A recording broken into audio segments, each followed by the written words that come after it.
All right, back again. Now into chapter 3 of Anti-Oedipus. So savages, barbarians, civilized men. This chapter is long, so I'll just jump right into it, and I hope to get through it now in this one shot, but we'll see. So they ask right off the bat, if the universal comes at the end, that is, the body without organs and desiring production, under the conditions determined by an apparently victorious capitalism, where do we find enough innocence for generating universal history? So a good question. So to kind of contextualize that a little bit more from what would have been discussed in the last chapter, the idea for them that the body without organs and desiring production marks a universal history is precisely because those two things denote what they call reality or the real.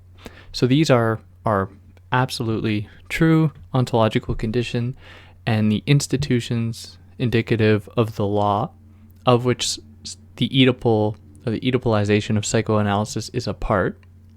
All those things try to sequester this reality. So they sequester the body without organs, they sequester desiring production, desiring machines, and so on. So keeping this in mind, and the idea that capitalism is what essentially gets us to this point. So this is very Marxist, right? So if we think of Marx in this way, you have capitalism being almost the catalyst or a necessary medium through which we must traverse before arriving at communism. So the same, I think, could be understood here, where capitalism is that thing that must be traversed through in order to arrive at this body without organs and desiring production. So if that is truly the case, then can we claim there to be a kind of universal history? Because it certainly seems as though this hasn't always been, it's not universal if we're waiting for it to come.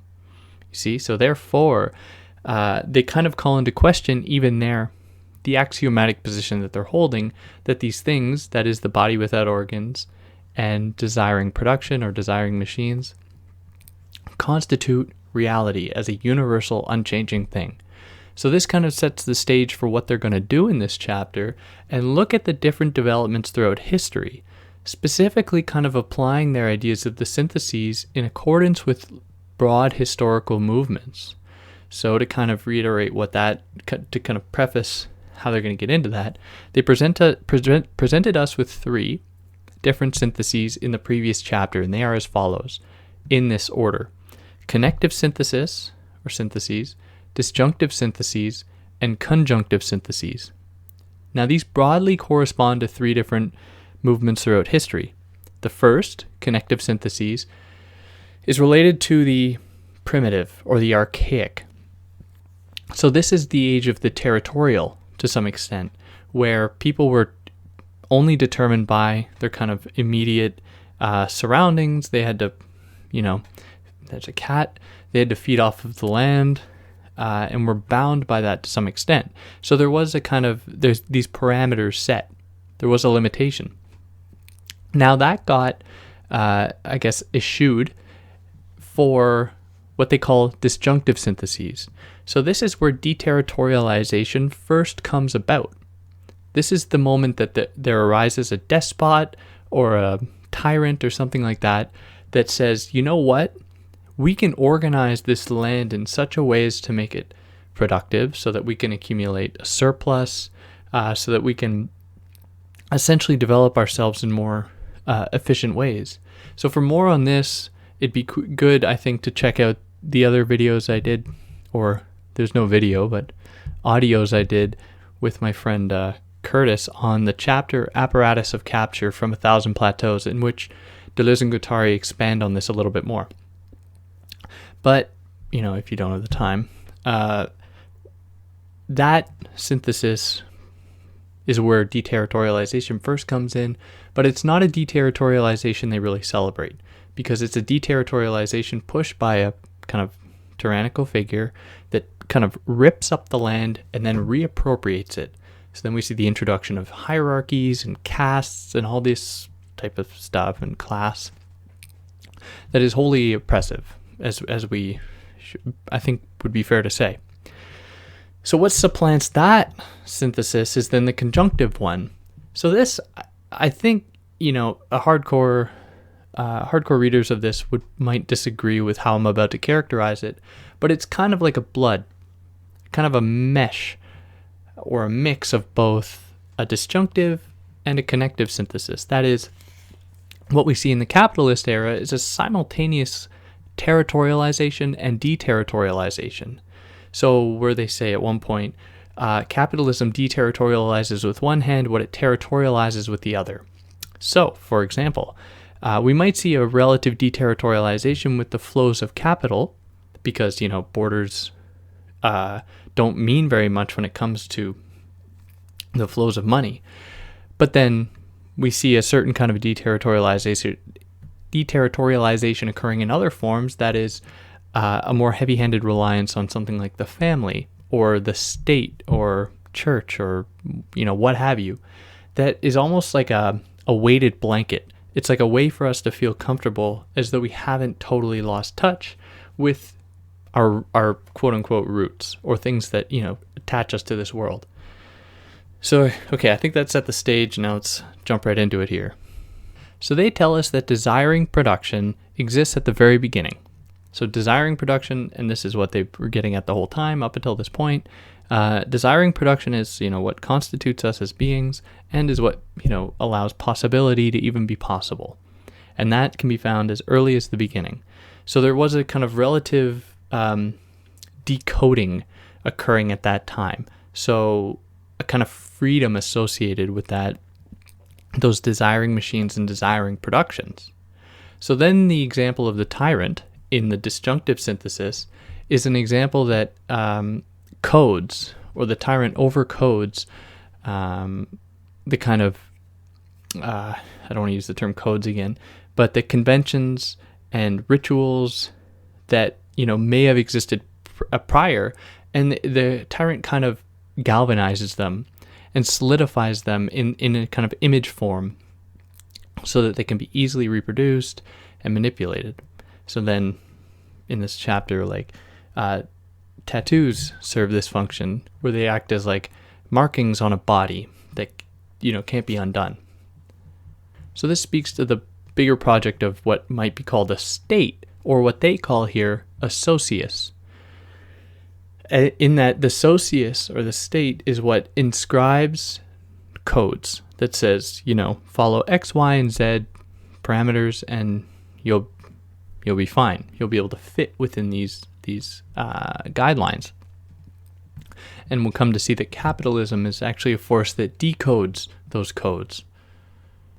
And at the very beginning, so prior to this thing called the state, that is this coding machine, we had what they call the earth, or the body of the earth, as being the primary zone for production. So production occurs between all things, between the grass machine meets the tree machine, or the root machine meets the bark machine, or so on and so forth. So for them, this is a territorial moment because there are these structures that emerge, and they are they have their own kind of principles, but they are not principles kind of inscribed upon them by an exterior other, kind of transcendent tyrannical figure. So here they make a distinction. They say that this territorial moment shouldn't be confused with an idea of technical machines, which they say are like technical machines that extend humans, like glasses or like a cane or something like that. But instead, it is more aligned with the social machine that has men for its parts. So this is on page 141 in my edition. This distinction is important because it's not as though humans are masters of these spaces, right? At this time, in fact, humans are machines like any other. So the human is indiscernible from another machine, like the grass machine or the root machine or the eye machine, or go on forever here. So they want to illustrate this in such a way as to kind of disturb the implicit subjectivity and autonomy assumed of humans. So we shouldn't be led astray here. The idea of a social machine doesn't imply that it is not, or that it is kind of like a figurative or a metaphorical term. That is, it doesn't have anything to do with the real movements of, these other machines, like the grass machine and the dirt machine. Sorry, I keep using that example, but it just in fact, they say that these social machines are as real as any other. They serve the absolute purpose of kind of setting the basic codes required for syntheses to occur, that is, syntheses between two different entities. Or one of the examples they give at the beginning, the child mouth machine meeting the mother nipple machine. So then what we see in these territorial kind of primitive moments, or this primitive moment, is the following. So the method of the primitive territorial machine is in the sense the collective investment of the organs, for flows are coded only to the extent that the organs capable respectively of producing and breaking them are themselves encircled, instituted as partial objects distributed on the socius and attached to it. So I think that this passage illustrates the extent to which there are codes present, and that we shouldn't read in Deleuze and Guattari a kind of romantic exaltation of a pre-state configuration, as though prior to the coding or overcoding indicative of the state, there are still codes and conventions that, we should respect to some extent and treat not as though they weren't there, as though the pre-state configurations of society were somehow like a completely emancipatory, deterritorialized framework. But what we don't see at this time, even though there are codes, is the code of Oedipus, which we'll kind of get into more, but they kind of tease us with this idea here, suggesting that it is with Oedipus, and especially its relationship to capitalism, where we see a kind of privatization of the various organs that comprise a territorial machine or a territorial framework. So when these things become private, then suddenly some of them can be imbued with a certain status that transcends the others.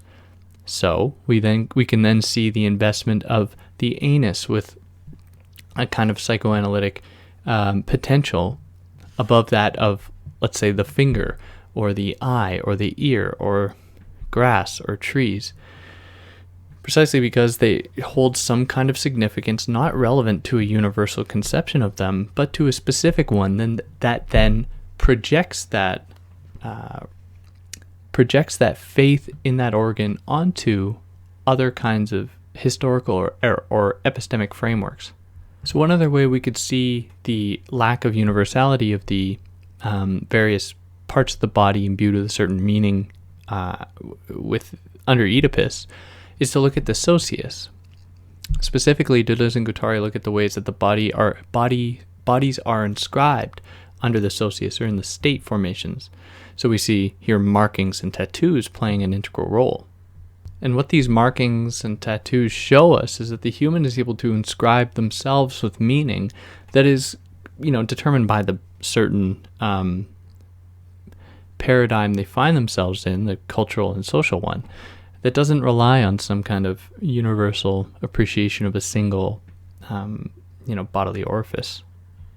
But they do not, like the previous, like the era that precedes this, that is the primitive territorial one, they don't look upon this with a lot of hope and exaltation, because they, following Nietzsche, they see the introduction of the socius and these kind of markings on the body as being the introduction of a kind of a cruelty that only the state is able to really perform onto bodies, where people are told, get in line or, suffer the consequences. Don't be who you want to be, follow the ways of the state or how we'll tell you to be. So I think it's important as well not to say like, oh, look, it was so much better then for Deleuze and Guattari, but instead to see it as a way to apply a kind of, epistemic comparison to our own time to trouble the supposed universality of Oedipus.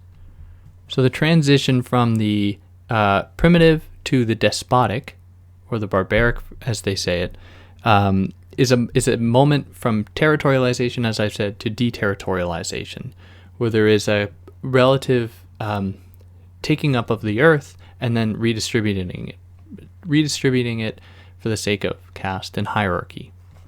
So as they say it, the body of the earth then gives way to the body of the despot.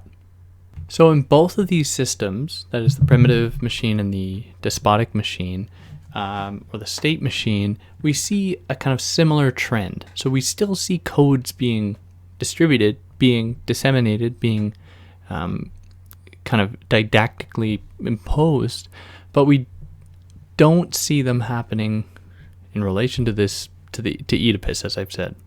So this is an idea that I think they develop more effectively in 1,000 Plateaus, where they make the case, and this is from the chapter Apparatus of Capture, they make the case that primitive machines, primitive formations, were not non-states. They were in fact states, but states by virtue of being anti-states. So they make the case that these primitive societies were not simply before the state. It's not as though these primitive organizations were just waiting for the state to arrive. In fact, Deleuze and Guattari suggest that there are actually elements of the state that could be found within them. And because of this, they suggest that these primitive organizations actually internalize some of the logic of the state in order to ward it off, in order to exercise it. So there was then, for them, there's a kind of guiding thread between both the primitive and the state formations. So we shouldn't see these as being, clear-cut breaks from one completely different epistemic framework into another. Rather, it's important to keep in mind that there are similarities between the two. So that leads them to say that these primitive organizations are not outside of history. They are very much a part of the same history that we see developing, today, that can be stretched all the way back to, 7,000, 12,000 BC. And this is how they can say that primitive organizations were riddled with organization. Primitive societies were riddled with organization. Essentially saying that they portend, that is, they kind of set the stage for what would come to be understood in the state formations as castes or hierarchies. So then at this point they kind of throw a little teaser in here, setting the stage for how they'll eventually get to this discussion about capitalism and these conjunctive flows or syntheses, where they say that the social machine, especially as it is made most manifest in the despotic or state formations, they say that it only survives by screwing up. It only survives because it isn't, as universal or as effective at organizing people and, keeping those organizations happy as it proclaims it is. So this is why they can say that this is why capitalism is so effective, precisely because they say on 151, no one has ever died from contradictions. In fact, it seems as though, and I think it really takes its lesson from the primitive organizations that I've kind of characterized, that is, the ones that take in some of the logic of the thing they're trying to oppose in order to ward it off, following the logic, I think, here of like vaccination, where you insert some of a thing that threatens you so that you develop the defenses necessary to ward it off when it, comes back in a more devastating form. So that is why you can see capitalism, and especially the social formations, being so effective or being able to survive despite the contradictions, is because they are always able to break down those the limits posed in front of them and then set up new limits, because it internalizes the logic of that which threatens it and, puts that logic within it, like, profiting off of punk rock or something like that, for example. So then they ask us, what role does incest play in all these formations, but kind of specifically in the transition from the primitive to the state formations? So they put this as follows, and I'll read this in length on 161. But what does it mean to say that incest is impossible? Isn't it possible to go to bed with one's sister or mother? And how do we dispense with the old argument? It must be possible since it is prohibited. The problem lies elsewhere. The possibility of incest would require both persons and names. Son, sister, mother, brother, father. Now in the incestuous act, we can have persons at our disposal, but they lose their names inasmuch as these names are inseparable from the prohibition that proscribes them as partners, or else the names subsist, and designate nothing more than pre-personal intensive states that could just as well extend to other persons, as when one calls his legitimate wife mama, or one's sister his wife. So incest plays a really important role in the psychoanalytic imaginary, because it is that which has to be prohibited, right? So in Oedipus, the idea is that, the son wants to kill the father to fuck the mother. That is the incestuous dynamic, and one that has to be suppressed. And it has to be kind of come to terms with in order for that person to be an active or a properly active agent in that society. So Deleuze and Guattari, I think quite simply, are saying, these lines of filiation, so these kind of connections between people that share blood, is rather arbitrary. And the status that we ascribe them, or the titles we do, the ones that they give us here, son, sister, mother, brother, father, are random. So one example is the prohibition that's still kind of assumed of these relations if they come in like the step form. So if a stepmother and stepson, or stepsister and stepson, these things are still prohibited even though they occur, just as, incestuous relationships occur. Now that really points to the really arbitrary nature of these connections or these titles and the prohibition associated with them. So as they say, and this is on 160, we must conclude that strictly speaking, incest does not and cannot exist. We are always on this side of incest, in a series of intensities that is ignorant of discernible persons, or else beyond incest, in an extension that recognizes them, that constitutes them, but that does not constitute them without rendering them impossible as sexual partners. One cannot commit incest only after a series... one can only commit incest only after a series of substitutions that always moves us away from it. That is to say, with a person who is equivalent to the mother or to the sister, only by virtue of not being either, she who is discernible as a possible spouse. So how one's a one, the universal man one, but how someone's partner isn't endowed with that same kind of status, even though they might be, you might be much closer with them than you are with any family, relation, and how this fear, this prohibition really guides a lot of, the way that we organize culture. So Foucault writes about this, right, in the History of Sexuality, where he says that we have such a profound desire to kind of realize what is called this prohibition that we erect, walls in the house, separate children from parents and children from other children, precisely because we know that everyone wants to be fucking everybody else. So we have to set up these kinds of limits. So, and this was, one of the great Foucauldian insights.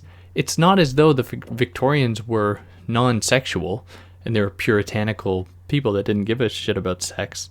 They were actually overly sexual, and that all these institutions that only we can see, we don't see the people now, only the institutions that remain that point to us, the barriers, are evidence of that for Foucault, because they were necessary to kind of keep people from, breaking the law, or the prohibitions.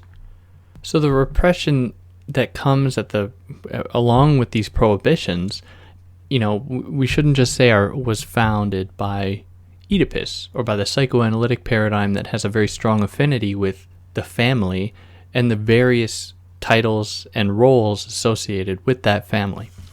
In fact, the territorial machine, that is the connective one, the primitive one, is comprised of three instances that give us kind of the hint of the presence of that to some extent there as well. So they say that it is comprised of three instances, that is the repressed representative, the repressing representation, and the displaced represented. So I should say that, these ideas aren't fully, or these instances aren't fully sifted out by Deleuze and Guattari, so I am hesitant to give like a definition for them. But we can think of them, I think, safely and broadly as being instances of, as their titles suggest, a kind of or repression that is necessary for the being of any given syntheses. So in order for the mouth machine to meet the nipple machine, there needs to be the basic foreclosure of other possibilities, i.e. the mouth machine meeting the apple machine, in the act of eating or something like that. So there is something of a repression always already occurring. But this doesn't have to do with Oedipal repression. That is because, the Oedipal repression simply says that this oppression has to do with lack, that is, the fear of losing one's penis, because we're dealing with a kind of universal man here, or child man, imposed by the father. If the child wants to fuck the mother, they're going to be met with the threat of castration, which is a repression that is all too universal for them.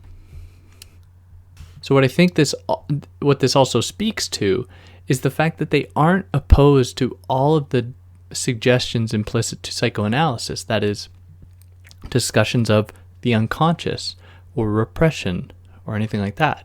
But they want to say that these are, these are kind of not specific, but they are not universal in that they belong to various different syntheses that don't ascribe to a universal dictum and are instead, in every single in every single synthesis, that presents a kind of complete total system in itself. Or, as they say it, the primitive machines or primitive organizations are not Oedipal because they are in tune with the social field at hand. So they do not shy away from the specifics of a certain epistemic framework, but actually work within them. So for them then, primitive cures for ailments or problems or oppressions or anything like that are schizoanalysis in action, as they say on 167.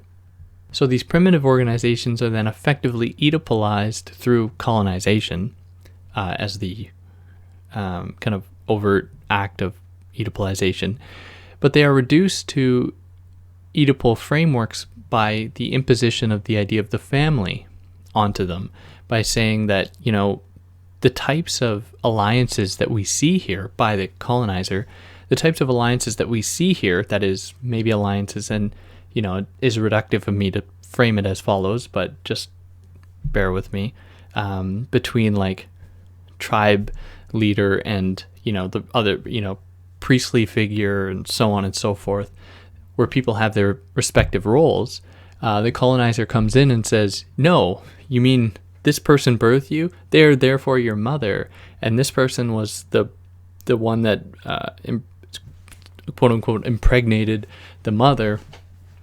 That is then your father, and you are the child, and you are suffering from repression because of your desire to do this to your dad, to then do that to your mother. So there is the imposition of this idea onto these different frameworks, onto these different social fields, that reduces them and then Oedipalizes them. So then they give us the wonderful passage, Oedipus is always colonization pursued by other means. So the Oedipal narrative is sold to people through two different ways. It's sold to people two different ways. The first being that it is a real event that comes about through heredity. So if the colonizer goes in and says that, you were birthed from this person, therefore or birthed from these two people, therefore you have this hereditary connection to them, And because we can prove that you are, in fact, the child, there is a kind of affirmation of the initial postulate that there is a kind of hereditary formation there, and that therefore, because they imbue this hereditary relationship with such meaning, then the imposition or then the addition of the Oedipal narrative is that much easier to accept and that much easier to kind of project onto these people. So then the second way that it is sold to people is by having it structured as a structure. That is, by having it be unquestionably neat, because it is a mind-numbingly simple narrative. That is the Oedipal one. That, young boys have the desire to do this, and that is it. That's all. There's no more to it. We'll wipe our hands of it and be done with it. So what is at stake then is desiring production or desiring machines. So it would be wrong for us to think that Oedipus, the Oedipal narrative, supposedly the way by which people become unrepressed, Deleuze and Guattari say that is a mode of repression because it reduces all cultures and peoples and social fields to a very specific universal phenomenon or universal narrative. So of this, they say that it would be wrong to think that people are what are repressed, but instead it is that desiring production, desiring machines that are repressed, because all things are affected.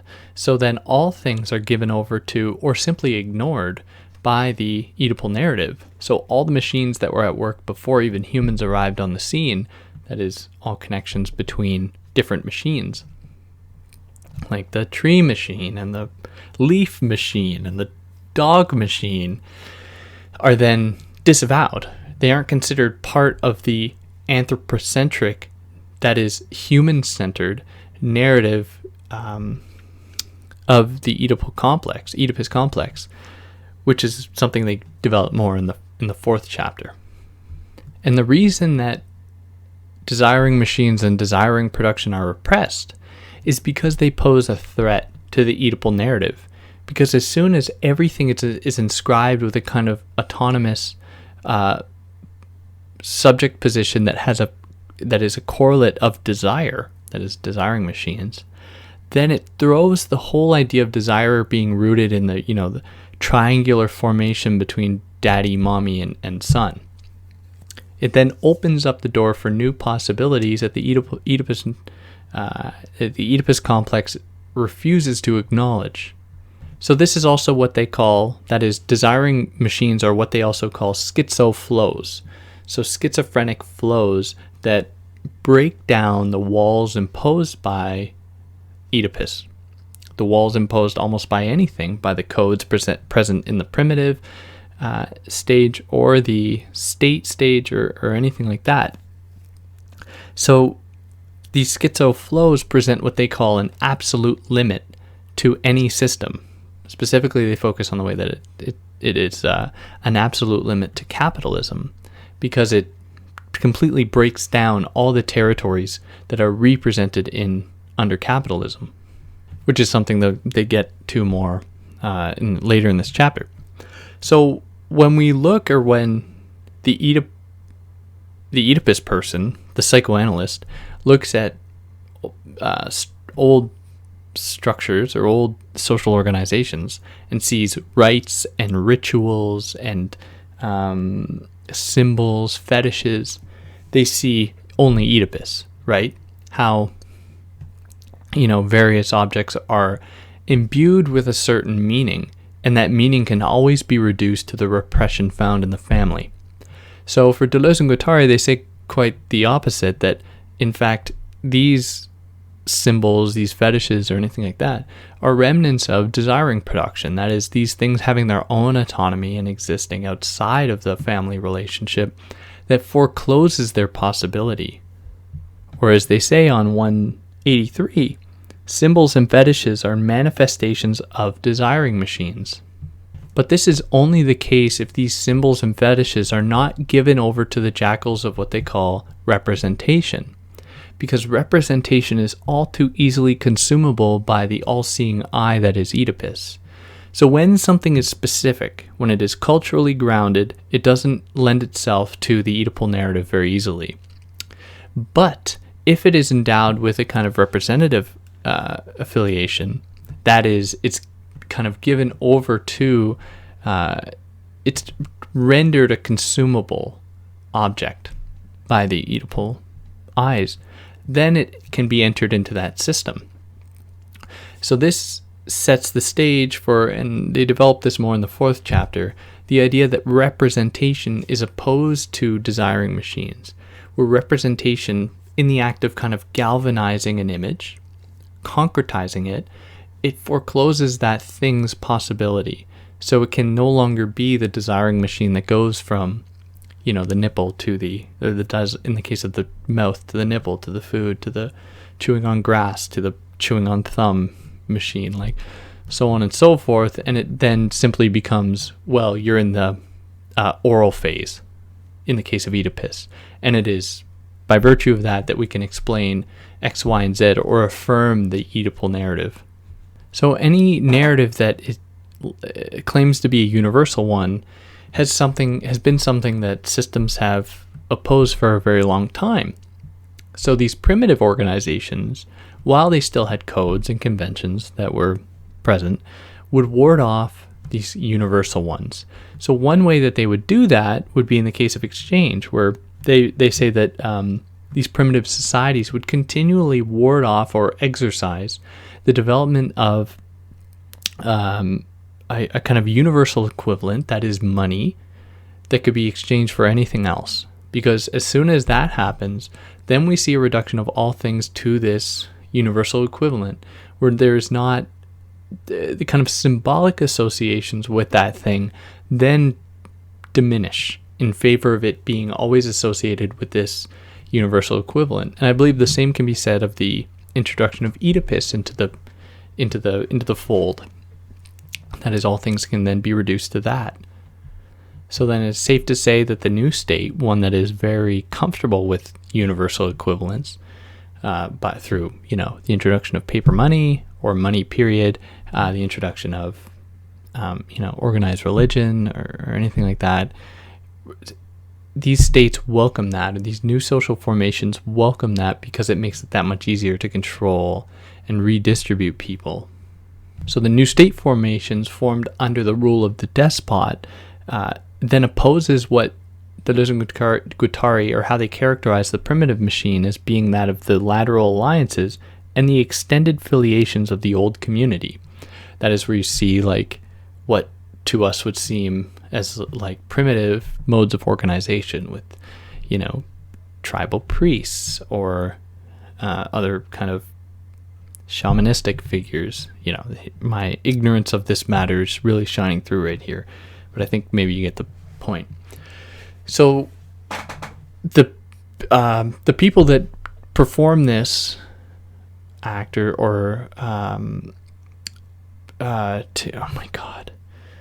that do this for the state are the doctors, priests, and scribes that seek to impose no longer a territorial machine, but rather a state mega machine. So under the mega machine, indicative of the state, there are 3 primary productions going on. There is the production synthesis, there are 3 new syntheses going on, not productions.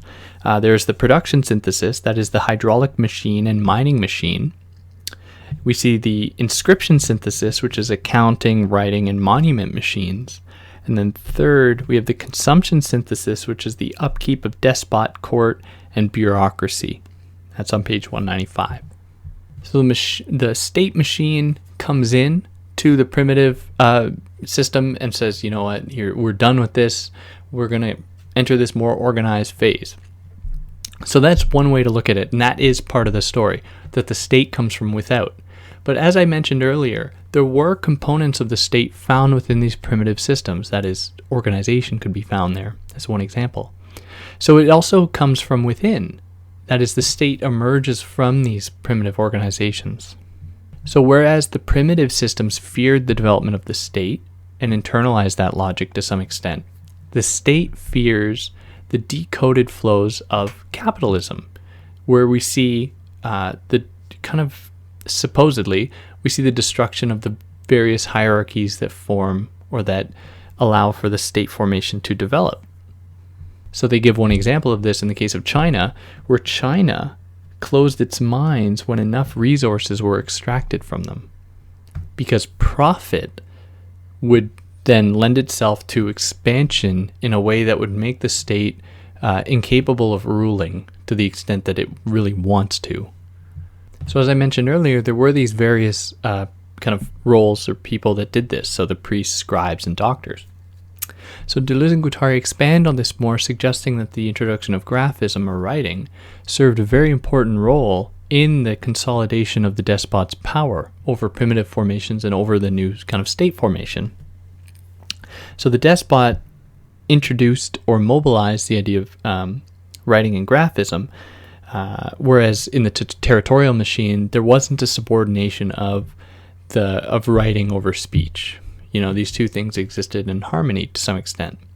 So the introduction of graphism gives, interestingly, following Plato's sphere, kind of gives speech, or not following Plato's sphere, but mirroring kind of what Plato, or opposing Plato's sphere. God, let me just say it. So Plato didn't like writing. Plato thought writing was going to be the end of memory, would be the end of the ability of one to reason, so on.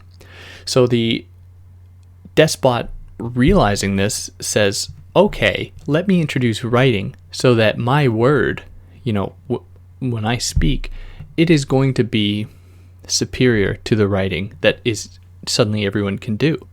So then what happens is all desire then becomes the desire of the despot, because it's only the despot's voice that rings through.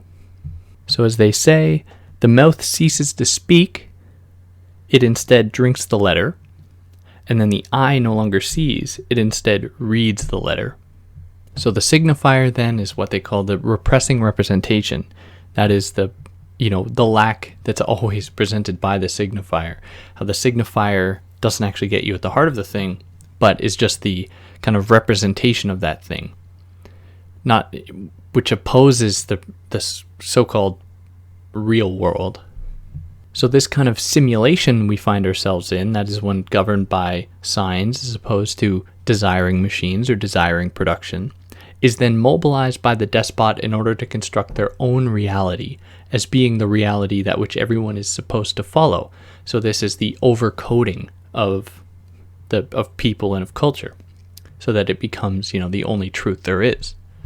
And then in an ironic twist, Deleuze and Guattari suggest that this state formation, one that Oedipus is very comfortable with, then renders everyone to be incestuous, because everyone is the children, everyone is the children of the despot. And as such, it is that much more difficult to exact any kind of opposition to the despotic narrative, where for them, in the age of the signifier and signified, that is the writing and graphism introduced, the arbitrariness of the sign is attached to a universal signified, the despot, for instance, or in the case of Oedipus, the phallus. So then the only way that opposition is imagined is through rebellions or successions that are simply adopt the same logic, right? It becomes then a matter of a group that opposes the system taking on, the burden of the system, kind of wanting to be a part of it, instead of moving towards a revolutionary paradigm. So this goes back to the reform versus revolution type narrative.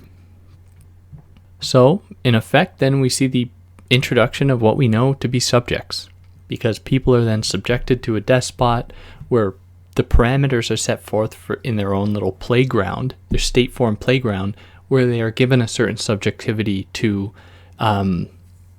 keep them distracted from the fact that they don't have freedom, right? So subjectivity for freedom. So then what marks the end of the state? It is the introduction of private property. So if you have these subjects that, are essentially taking on that that role of subjects, and you see the development of a certain kind of a profit accumulating and the trickle down economics narrative. People are gaining a certain autonomy with this subjectivity, but do not be fooled, the subjectivity remains.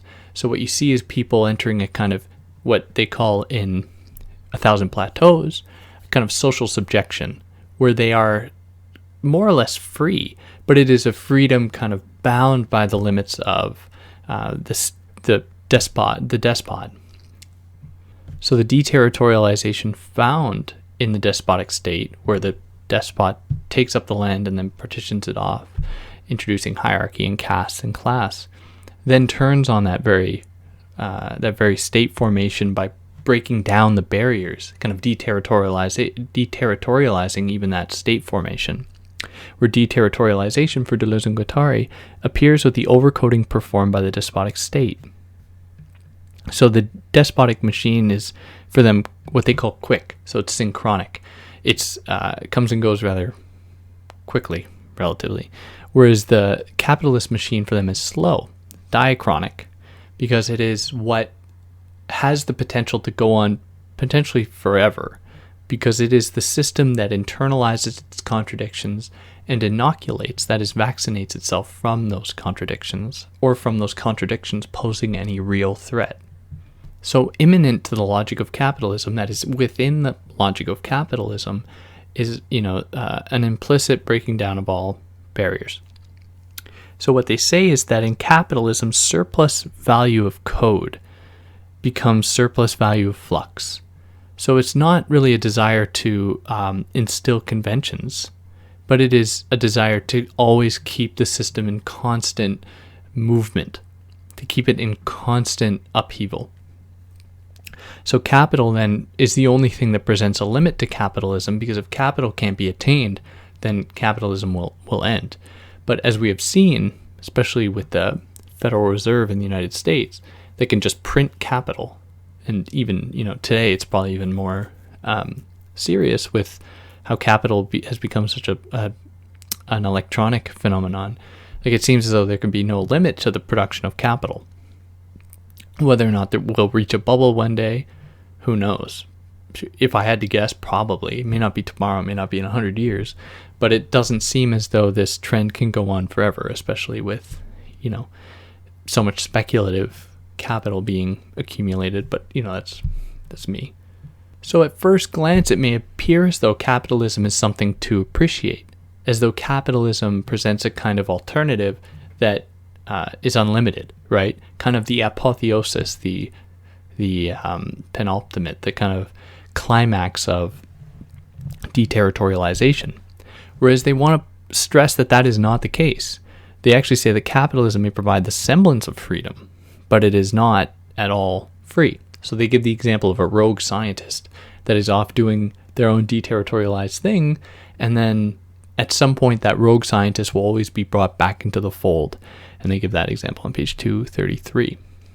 So capitalism is then a system completely opposed to production, but that is a system predicated entirely upon it. So it opposes desiring production. It opposes desiring machines. Yet it is a system that relies very heavily on machines as we know them, and production as we know it. So this breaks with, while also complementing, the very ontological condition of the world, that is, the reality of the world as being a world comprised of desiring machines and desiring production. So capitalism is really clever in that it appropriates that logic, but spins it for its own benefit. So then they give us a kind of quick quip suggesting that maybe our task is to accelerate capitalism, right? This is, I think, this is where a lot of accelerationists that use Deleuze and Guattari, the kind of thing they draw from, the idea that capitalism is just something that must be sped up in order to arrive at this utopian potential. Which I don't know, it's hard, like they say that almost verbatim, so it's difficult not to read that in them. But I would like to stress that if it doesn't occur with the right kind of, mind frame, then it will only present another oppressive system. So for more on this distinction between capitalism and schizophrenia, that would appear at first glance to have a kind of affinity, they say the following. This is on 245, and it's pretty long, so I'll just get at it. Yet it would be a serious error to consider the capitalist flows and the schizophrenic flows as identical, under the general theme of a decoding of the flows of desire. Their affinity is great, to be sure. Everywhere capitalism sets in motion schizo flows that animate our arts and our sciences, just as they congeal into the production of our own sick, the schizophrenics. We have seen that the relationship of schizophrenia to capitalism went far beyond problems of modes of living, environment, ideology, etc., and that it should be examined at the deepest level of one of the same economy, one and the same production process. Our society produces schizos the same way it produces Prel shampoo or Ford cars, the only difference being that the schizos are not salable. How then does one explain the fact that capitalist production is constantly arresting the schizophrenic process and transforming the subject of the process into a confined clinical entity, as though it saw in this process the image of its own death coming from within? Because the schizophrenic, I think, for Deleuze and Guattari, presents all the deterritorialization present in capitalism with none of the reterritorializations, what they call compensatory reterritorializations, which are necessary to kind of keep capitalism relatively tethered to something so that it can, still remain among the earth. Or what they call the socius of the capitalist body. So capitalism is then what they call an axiomatic, or it introduces axioms that are these compensatory reterritorializations that serve as like limit points that it often circumvents and presents new ones. But they serve this very purpose of maintaining some degree of the state within the capitalist formation. So this is then how we have both a kind of archaism, that is the state, and futurism, the kind of capitalism of always becoming, of the deterritorialized flows of desire. So then Oedipus is very much among these capitalist conjunctions, these kind of capitalist flows. It serves as almost like a territory to convince us that we haven't, totally lost sight of ourselves. So the familial conjunction results from the capitalist conjunction.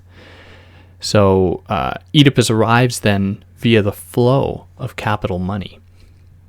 Because Oedipus wasn't on the scene in the old formations. It only existed retroactively, by having these armchair philosophers looking back and saying, oh, well, we can explain X, Y, and Z phenomena, be it literary or historical or whatever, because of now the fact that we've discovered this Oedipal framework, this kind of Oedipal way to look at the world to explain everything for us. So then one more passage I'll read here that's long, but gets at the crux of exactly that. So this is on 266 and about Oedipus and capitalism. So Oedipus at last. In the end, it is a very simple operation, one that indeed readily lends itself to formalization, although it involves universal history. We have seen in what sense schizophrenia was the absolute limit of every society, inasmuch as it sets in motion decoded and deterritorialized flows that it restores to desiring production, at the bounds of all social production, and capitalism the relative limit of every society, inasmuch as it axiomatizes the decoded flows and reterritorializes the deterritorialized flows. We have also seen that capitalism finds in schizophrenia its own exterior limit, which it is continually repelling and exercising, while capitalism itself produces its immanent limits, which it never ceases to displace and enlarge. And this immanent limit, jumping down to the start of the next paragraph for whoever's following, Oedipus is this displaced or internalized limit, where desire lets itself be caught, where Oedipus forecloses desire from having any kind of revolutionary potential.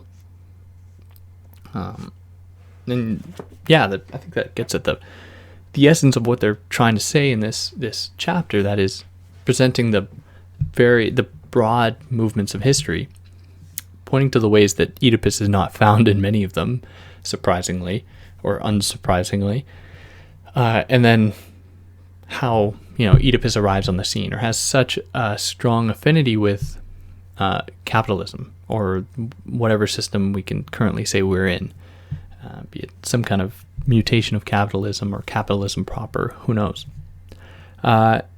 That's good then. I managed to get through it there. But for those that listened, or, saying bye is the hardest part. For those who listened, I hope you got something out of this. I hope I was clear. And I think I was pretty good with it. I think I took them in their own words without bastardizing it too much, but I'll leave that up for you to decide if you actually listen to this. And if I did something wrong, you know how to, tell me. I like hearing from you. And on that note, peace out.